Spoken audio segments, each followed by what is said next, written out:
Natalie Nunn is being accused of leaking private medical info about Chrisean Rock's child as payback after Chrisean allegedly refused to be involved in certain arrangements tied to those whispered about overseas trips. That's the claim lighting up timelines. It's messy, it's emotional, and it's exactly the kind of story the internet loves to stretch. Now I can call you later so you can do what you gotta do.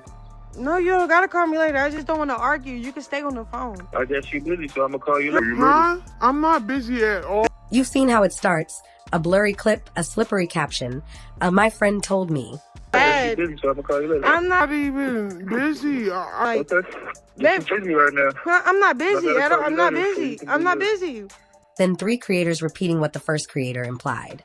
For years, the word Dubai has been the neon sign people point to whenever they want a story to sound bigger, darker, and more exclusive than it probably is. It's recently come to light that people are going to Dubai, people are going to Dubai to go and get poo on them, get pooed on, to go and get human feces on their mouth, on their face for money? Okay. Add phrases like arrangements and extra activities, and suddenly, everyday travel turns into a heist movie.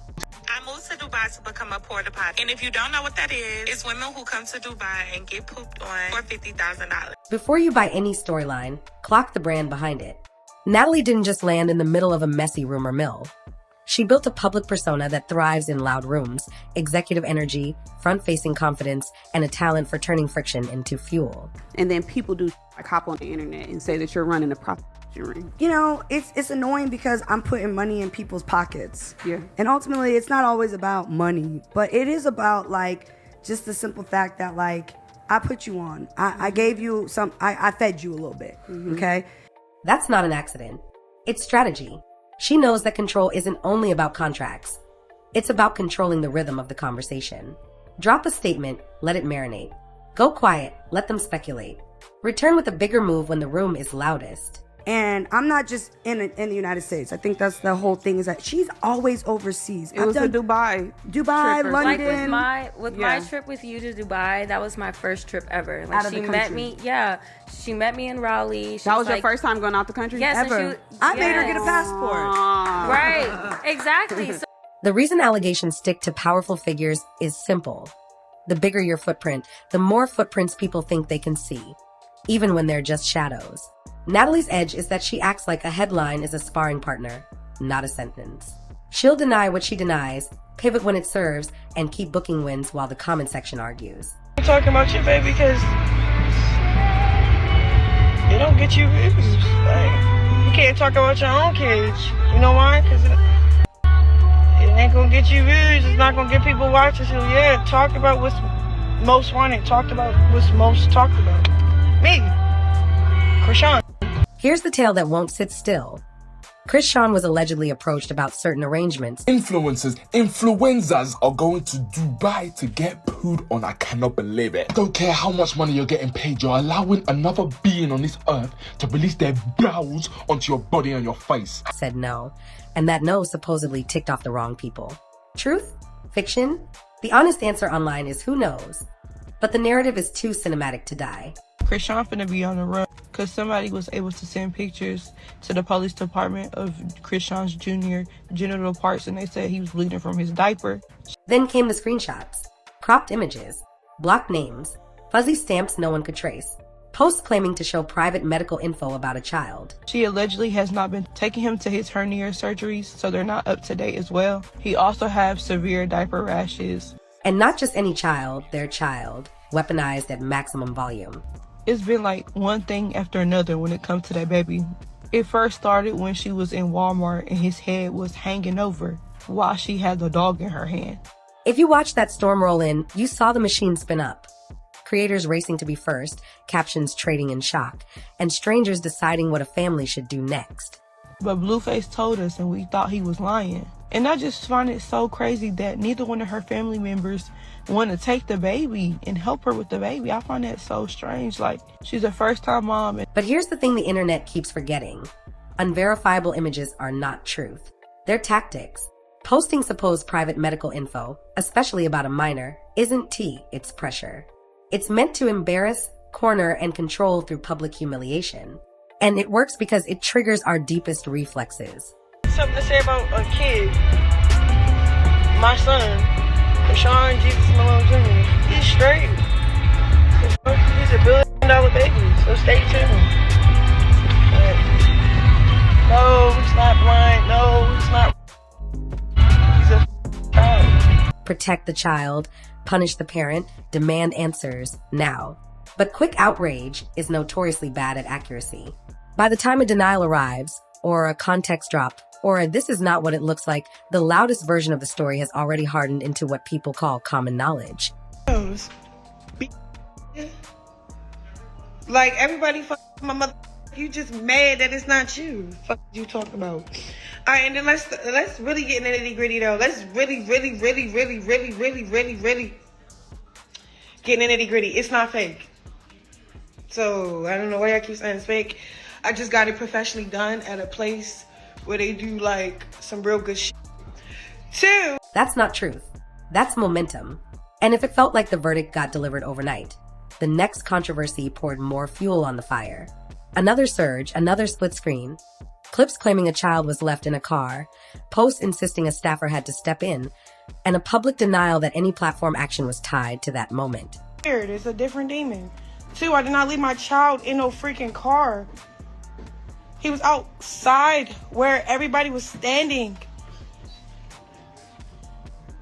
It was multiple people sitting around his stroller, waiting for me to get off the phone. Because my child father is over here being demonic, don't want to support me, don't want to do nothing, don't want to send me nothing. Suddenly, everyone was an expert on policy, parenting, and platform moderation. The problem? Platforms rarely explain themselves. That silence becomes a blank canvas the audience paints with whatever color they already like. I have a great support system. I have help. I have Pastor Mike. I have Tim Bone. I can name. I have Arissa. I have a lot of support that's there for my son. I don't have to pay for anything. Diapers, wipes, clothes, you name it. No, I'm not homeless. That's the other thing. Stop. Y'all weird, especially that whole side. Y'all never cared for my son. What the heck? First it wasn't his. Y'all kept saying that. First it wasn't his. If you were convinced before, the clip looked damning. If you were skeptical, the denial sounded reasonable. If you were just scrolling, the mess was entertainment. This is how a single day online becomes a month-long narrative. The allegation feels like a mic drop. The denial sounds like damage control. Comment sections become courthouses where verdicts are measured in likes.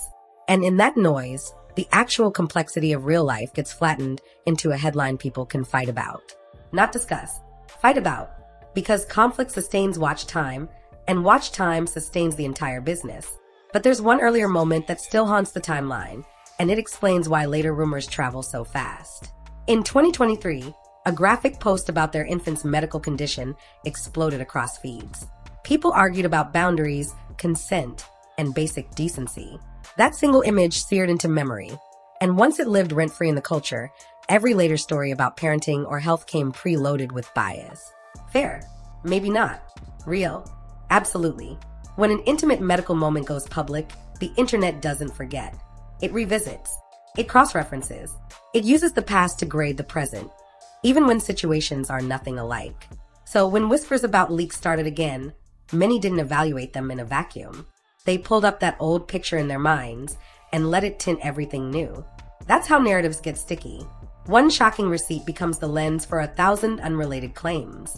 Which is why the most profitable play in a rumor economy is simple. Attach your new claim to an old pain. It's not honest, but it's effective. And the person carrying the heaviest load under that lens is Chrisean. Chrisean's name doesn't just trend, it ricochets. Every live, every clip, every offhand comment becomes a referendum on her parenting. The scandal conversation around her son is what the internet does at its worst. It takes a child's privacy and turns it into a scoreboard. One side throws accusations like grenades. The other side fires back with denials and explanations.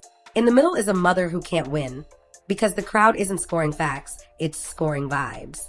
What gets lost is basic humanity.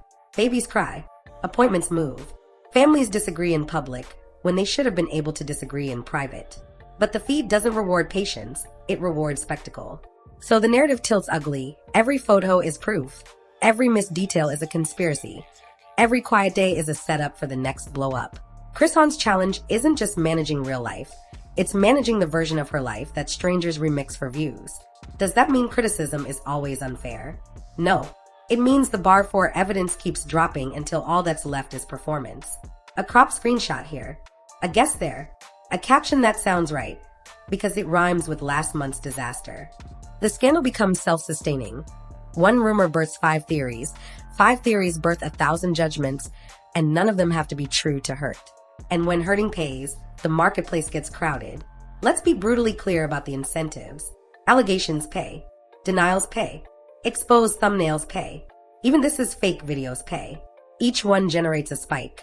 An ad roll here, a subscription there, a sponsorship next month. That's why the ecosystem doesn't really care which side you pick. It cares that you pick a side and keep refreshing.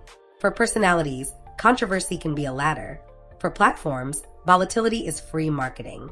For aggregators, your outrage is inventory. Call it the outrage marketplace. The currency is attention, the product is your curiosity, and the profit comes from how long you stay. The rumored Dubai trips? Inventory. The alleged refusal? Inventory. The supposed leak? Inventory. The denial? Also inventory. The system is elegant in a slightly evil way. Every path leads to a payout, except the path where you close the app and go outside. And since going outside doesn't pay anybody's CPM, you're going to get 10 more updates by dinner. So what do you do with a story that won't stop multiplying? You change how you watch it. You don't have to swallow the loudest version of events to stay informed. You don't have to let unverifiable screenshots rewrite reality in 60 seconds. Start with 3 questions. What's actually confirmed? Who gains if I believe this immediately? Why am I seeing it now? If the answers are not much, someone who wants a spike, and because it's trending, slow down. You're being invited to play a game where the only guaranteed loser is your ability to tell the difference between truth and a well-produced rumor. And no, this isn't about going soft on anyone. It's about refusing to reward bad tactics. Leaking supposed medical info about a child to win a public fight? That's not tea. That's a line you don't cross. Dragging a denial for not being dramatic enough? That's not accountability. That's theater criticism. If anything, the smarter play for all of us is to make it unprofitable to weaponize privacy. Because the minute we stop clicking the ugliest bait, the machine stops paying for it. Which brings us back to the first line of this video. The allegation that Natalie leaked private medical info as revenge after a refused arrangement is the perfect online storm. It taps into pre-existing whispers, it borrows authority from an old receipt, and it dares everyone to react before thinking. Maybe that's the real trick. Get you to care so quickly that you forget to ask whether any of this is actually verifiable. Meanwhile, the ecosystem cashes out on your indignation, and the people involved are left to live under narratives the crowd wrote for them. You don't have to pick a saint. You don't have to pick a monster. What you can do is choose not to be a prop. Clock the incentives. Hear the denial. Question the proof. Protect the parts of the story that never should have been public in the first place, especially when a child is involved. In a world that monetizes chaos, skepticism is a superpower. The more you practice it, the harder you are to use. Who do you think's going to be the next person in the limelight? Don't forget to like, share, and subscribe to get the latest celebrity news and updates. I'll see y'all on the next one.